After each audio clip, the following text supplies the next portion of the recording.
The first 3 hours of the flight were smooth. Then came sudden turbulence, followed by a chilling announcement. Attention, everyone. The aircraft is now under our command. Ibrahim Traoré had traveled in secret from Paris back to Burkina Faso. Now aboard the hijacked plane, he was among 182 innocent passengers held hostage. The hijackers were making demands from the cockpit: $10 million and the release of 3 inmates from Lante prison.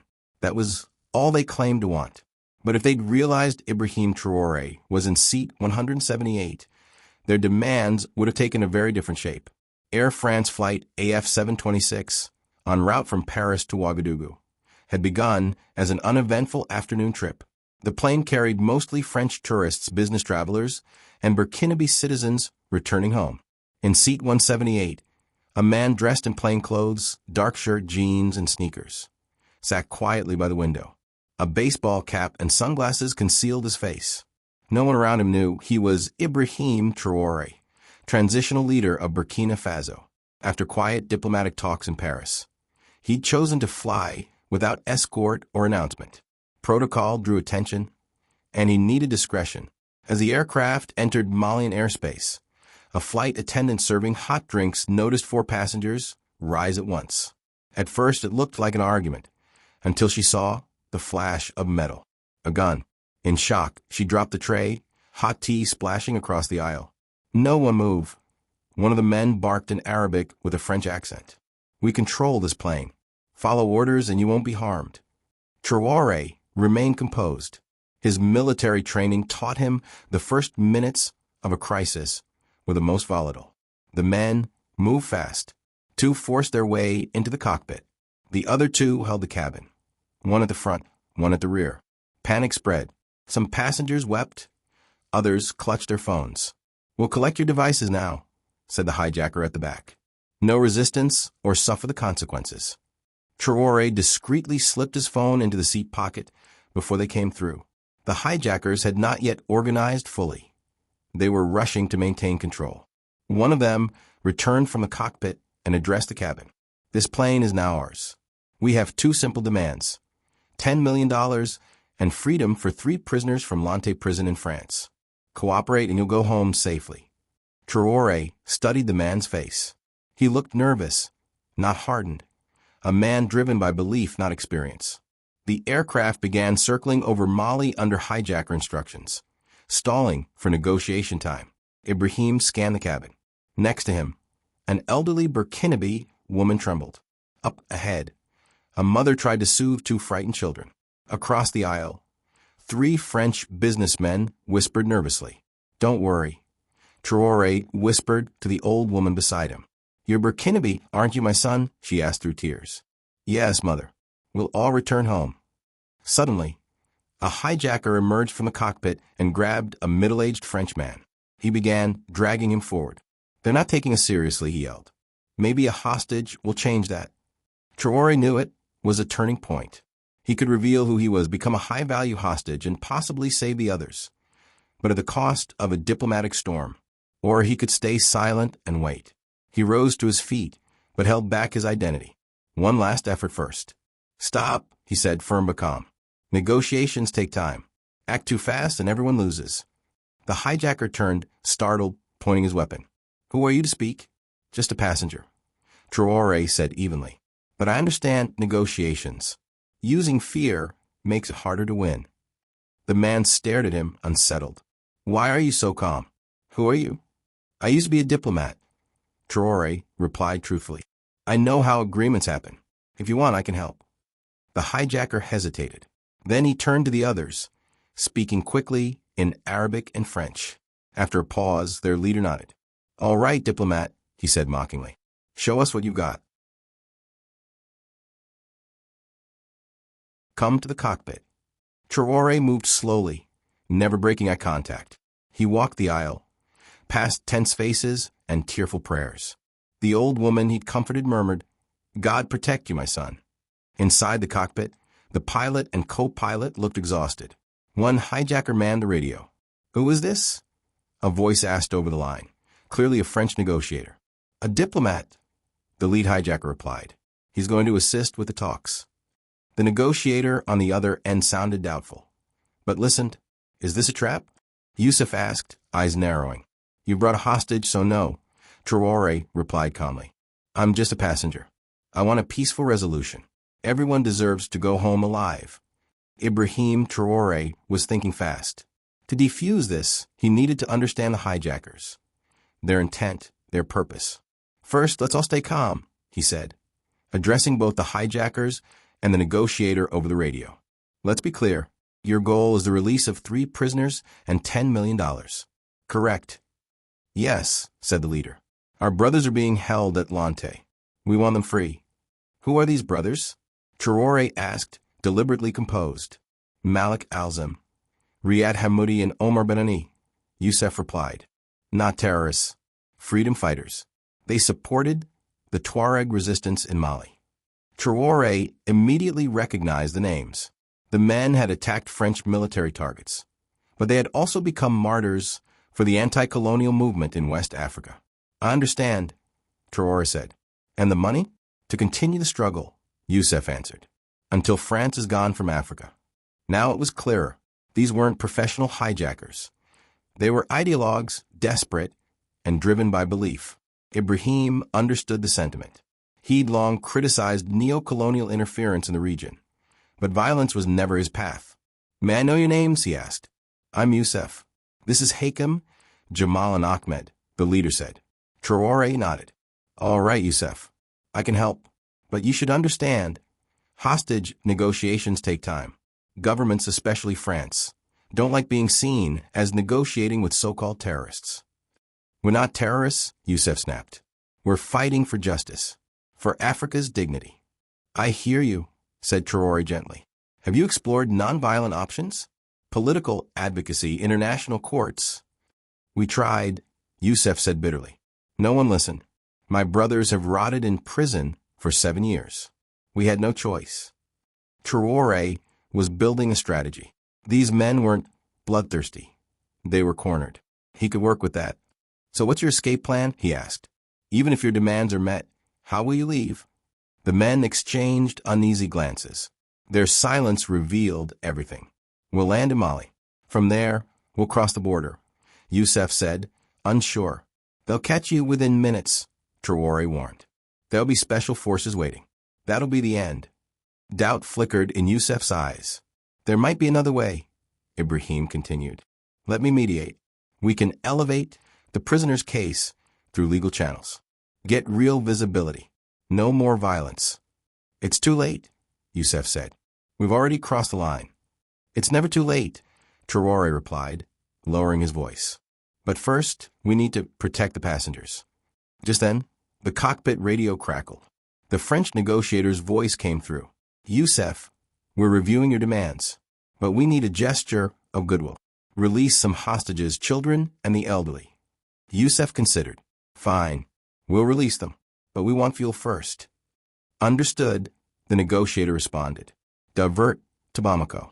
Land there, fuel, and release the hostages. Yusuf nodded, but Traoré knew what landing in Bamako meant. Total loss of control. There would be armed teams on the ground, ready to storm a plane. As the aircraft veered toward Bamako, the tension grew. The hijackers whispered among themselves, their anxiety increasing. Are you sure about this? Traoré asked quietly.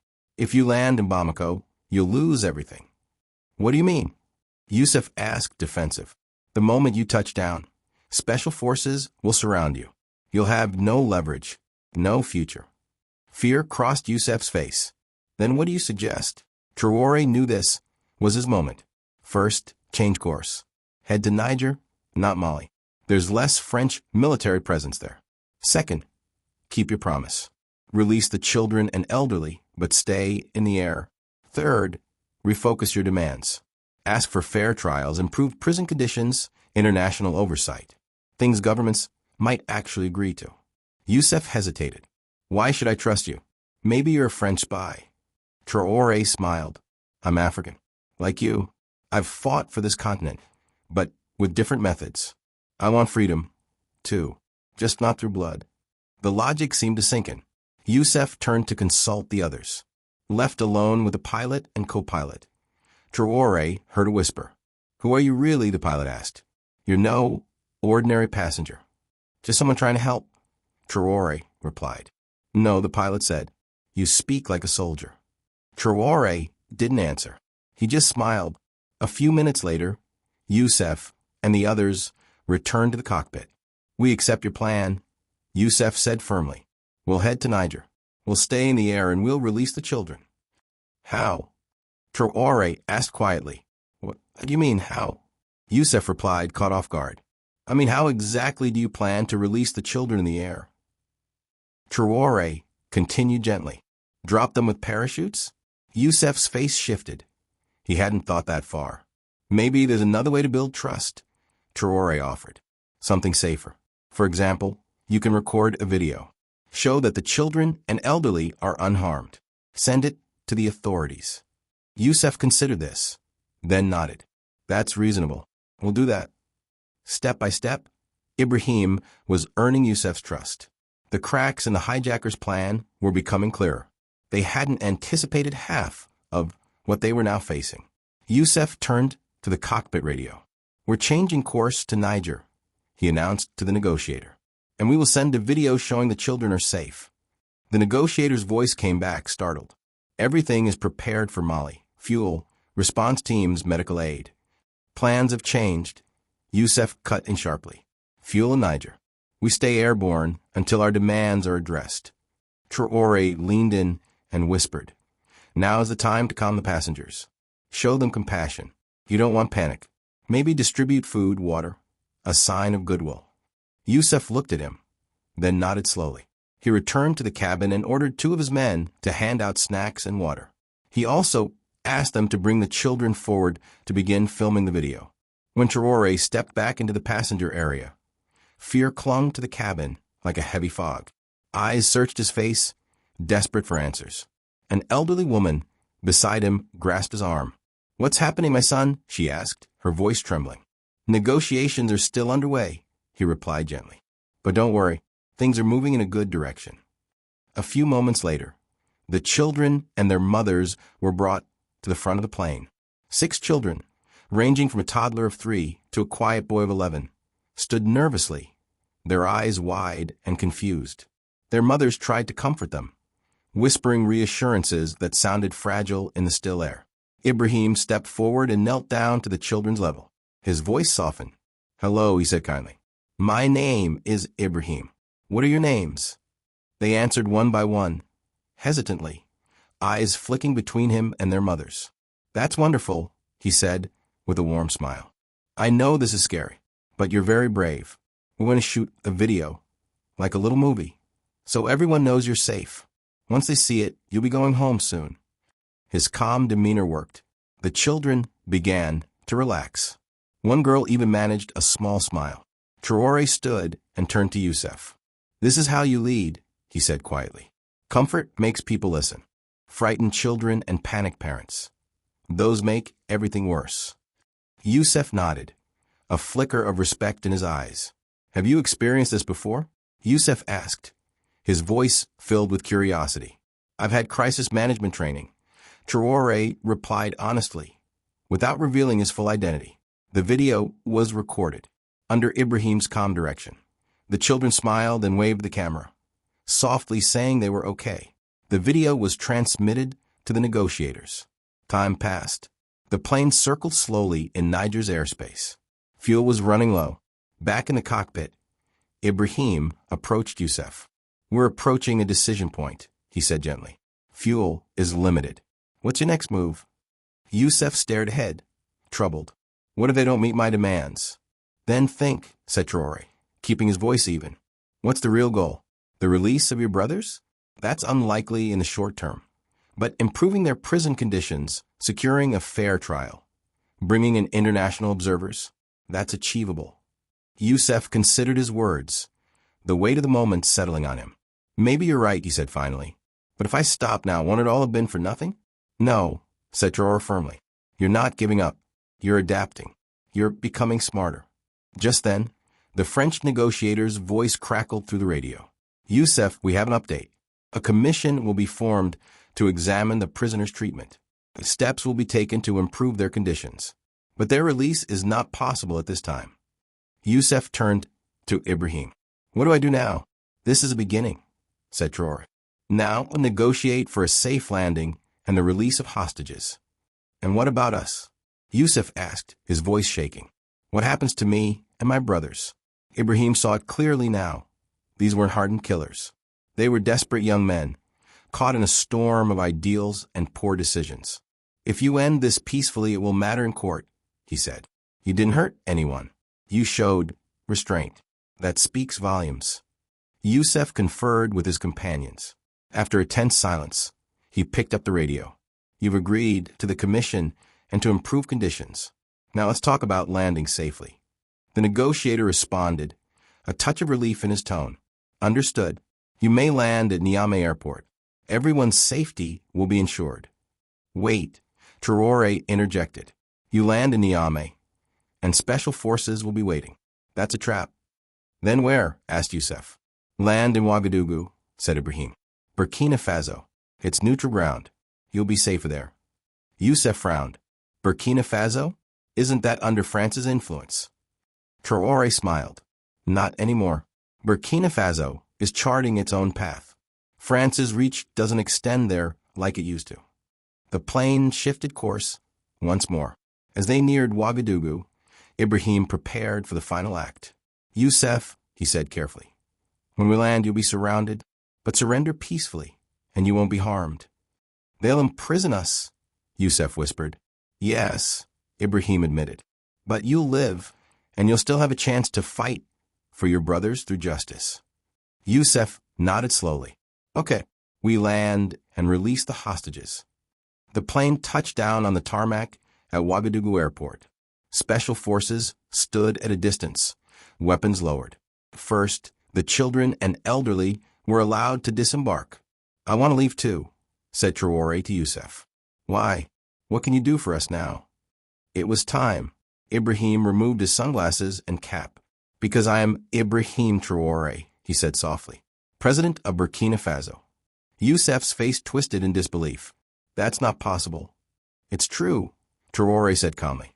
And now I want to help you. Surrender peacefully, and I guarantee your safety. Youssef's hand hovered near his weapon. Maybe we should keep you. The most valuable hostage imaginable. Traoré didn't flinch. You could, but think of the consequences. Outside, Burkina Faso's elite forces are waiting. If you harm me, there will be no way out. Silence stretched. Finally, Youssef lowered his weapon. What do you want us to do? Drop your weapons. Release the remaining hostages. Walk out with me. You'll be safe. One by one, Youssef and his companions disarmed. The passengers were informed they could now safely disembark. Ibrahim led the way down the steps of the aircraft, Youssef and his men behind him. The soldiers on the runway were stunned. Mr. President, one officer gasped. You were on the plane? Yes, said Traoré. And these men are surrendering under my protection. No harm will come to them. Hours later at the presidential palace, Traoré addressed the world. Today, he said, standing at the podium, we saw the line between terrorism and desperation. These young men had a cause, but their methods were wrong. Yet they chose dialogue over bloodshed. And because of that, no lives were lost. A reporter raised a hand. Why didn't you reveal your identity sooner? If I had, said Traoré, the situation could have escalated. My goal was to keep everyone alive. And we did. Another asked, what has this taught you? He paused, then answered with quiet conviction, that violence is not the path forward. Dialogue, empathy, understanding. These are the tools of real power. And a true leader must walk among his people, not above them. Power doesn't live in palaces. It lives in the trust of the people. As the press conference ended, the world buzzed with news of the Burkina Faso president's calm bravery. A hijacking had become a lesson in leadership, and Burkina Faso had once again shown, not as a pawn of foreign powers, but as a beacon of African dignity, strength, and independence. Music fades, and